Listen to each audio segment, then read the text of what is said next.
गणेश चतुर्थी का त्योहार आने वाला था और पूरे गांव में उत्साह का माहौल था। हर साल की तरह लोग अपने अपने घरों में गणपति बप्पा की मूर्तियां स्थापित करने की तैयारी कर रहे थे। सभी बच्चे और बूढ़े इस त्योहार का बेसब्री से इंतजार कर रहे थे। उसी गांव में रमेश और नेहा भी रहते थे, जो इस त्योहार को लेकर बहुत उत्साहित थे। रमेश और नेहा बचपन के दोस्त थे और हर साल गणेश चतुर्थी के दौरान वे बप्पा की सेवा में साथ मिलकर काम करते थे। इस साल रमेश के घर पर विशेष तैयारियां हो रही थी। उसके माता पिता ने गणपति बप्पा की मूर्ति घर लाने का निर्णय लिया था। रमेश की मां रसोई में व्यस्त थी और रमेश उनकी मदद कर रहा था। वे विशेष रूप से मोदक बनाने पर ध्यान केंद्रित कर रहे थे, जो बप्पा का प्रिय भोग है। रमेश की मां ने उसे मोदक बनाना सिखाया था। रमेश के हाथों में एक अलग ही खुशी थी जब वह बड़े मनोयोग से मोदक बना रहा था। ये मोदक बप्पा के लिए बिल्कुल सही होने चाहिए, रमेश ने खुद से सोचा, अपने हाथों से बने मोदकों पर गर्व महसूस करते हुए। दूसरी ओर नेहा भी अपने घर पर गणेश जी की तैयारियों में व्यस्त थी। उसने बप्पा की मूर्ति को अपने हाथों से सजाया था और उनके लिए सुंदर वस्त्र तैयार किए थे। उम्मीद है बप्पा को इस साल की सजावट पसंद आएगी। गणेश चतुर्थी के दिन रमेश और नेहा दोनों ही सुबह जल्दी उठ गए। रमेश ने अपने घर में बप्पा की मूर्ति स्थापित की और पूजा की तैयारी करने लगा। उसने ध्यान से सुनिश्चित किया कि सब कुछ ठीक ठाक है।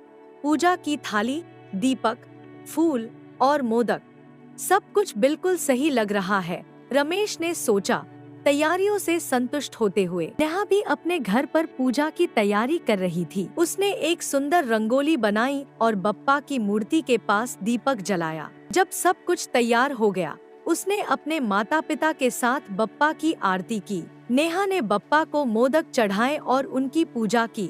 बप्पा, कृपया हमारे परिवार को सुख और शांति का आशीर्वाद दे, प्रार्थना की।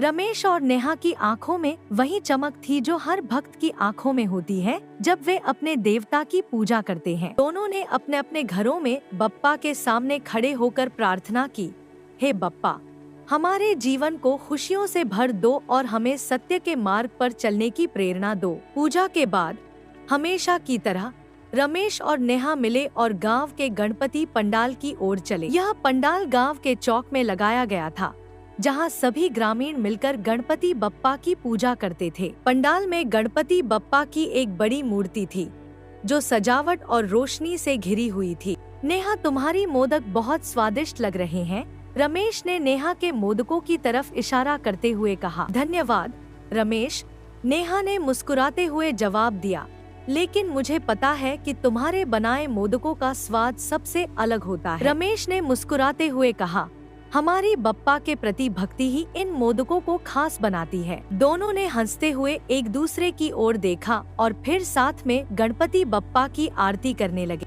आरती के बाद पंडाल में भजन कीर्तन का कार्यक्रम शुरू हुआ। रमेश ने अपनी ढोलक उठाई और नेहा ने मंजीरा। दोनों ने मिलकर भजन गाना शुरू किया और उनके सुर में बाकी लोग भी शामिल हो गए। पूरे पंडाल में भक्ति और श्रद्धा का माहौल था। बप्पा की महिमा का गुणगान करते हुए रमेश और नेहा के चेहरे पर एक अलग ही खुशी दिखाई दे रही थी। हाँ नेहा, बप्पा का आशीर्वाद हमेशा हमारे साथ है। इस बार ऐसा लगता है कि उन्होंने हमें कुछ नया सीखने का मौका दिया है। इसके बाद रमेश और नेहा ने बच्चों के लिए मोदक बनाने की प्रतियोगिता की घोषणा की। गाँव के सभी बच्चे बेहद उत्साहित थे। रमेश और नेहा ने बच्चों को मोदक बनाना सिखाया और बच्चों ने बड़े मनोयोग से मोदक बनाने शुरू किए। कुछ बच्चों के मोदक गोल थे तो कुछ त्रिकोणीय, लेकिन हर एक मोदक में एक अनोखी मिठास थी। रमेश ने भी कहा, बिल्कुल, लगता है बप्पा को इन मोदकों का स्वाद बहुत पसंद आएगा। बच्चे भी अपनी तारीफ सुनकर खुश हो गए और चिल्लाने लगे, गणपति बप्पा मोरया। दीपों से रोशन पंडाल।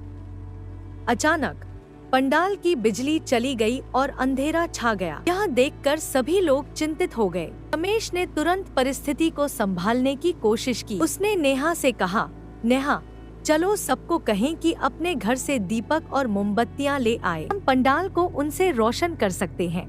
नेहा ने तुरंत रमेश की बात मानी और सभी ग्रामीणों को दीपक और मोमबत्तियां लाने के लिए कहा। थोड़ी ही देर में पूरा पंडाल दीपकों और मोमबत्तियों की रोशनी से जगमगा उठा। ऐसा लग रहा था जैसे सितारे धरती पर उतर आए हों। रमेश ने नेहा की ओर देखा और मुस्कुराते हुए कहा, देखा नेहा, बप्पा के आशीर्वाद से हर समस्या का हल मिल जाता है। नेहा ने भी मुस्कुराते हुए कहा, हाँ रमेश, बप्पा की कृपा से हमारे जीवन में कोई अंधेरा नहीं रह सकता है। अंत में गणेश चतुर्थी का अंतिम दिन आ गया। पूरे गांव में गणपति बप्पा के विसर्जन की तैयारी हो रही थी। रमेश और नेहा ने बप्पा की मूर्ति के आगे हाथ जोड़कर प्रार्थना की, हे बप्पा, अगले साल फिर से आना, हमारे जीवन में इसी तरह खुशियाँ और आशीर्वाद बरसाते रहना। गांव के सभी लोग एक साथ मिलकर बप्पा की मूर्ति को विसर्जन के लिए ले गए। ढोल-ताशों की गूंज, गुलाल की बौछार और गणपति बप्पा मोरिया,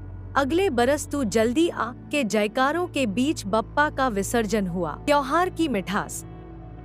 विसर्जन के बाद रमेश और नेहा ने सभी के साथ मिलकर मोदक बांटे। मोदकों की मिठास में बप्पा का प्यार घुला हुआ था, जो हर किसी के दिल को छू गया। रमेश और नेहा के लिए यह गणेश चतुर्थी विशेष थी, क्योंकि उन्होंने बप्पा के आशीर्वाद और मोदकों की मिठास में जीवन की सच्ची खुशी को महसूस किया था। रमेश ने नेहा की ओर देखा। नेहा, इस बार की गणेश चतुर्थी ने हमें बहुत कुछ सिखाया है।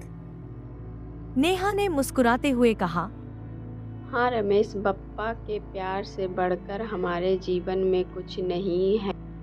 उनकी कृपा से ही हमारे जीवन में मिठास आती है। इस तरह मोदक का मिठास, बप्पा का प्यार का संदेश गांव भर में फैल गया और सभी ने रमेश और नेहा के साथ मिलकर गणपति बप्पा की महिमा का गुणगान किया। यह त्योहार केवल मोदकों की मिठास ही नहीं, बल्कि बप्पा के प्रेम और आशीर्वाद की मिठास भी था, जो हमेशा उनके साथ रहेगा।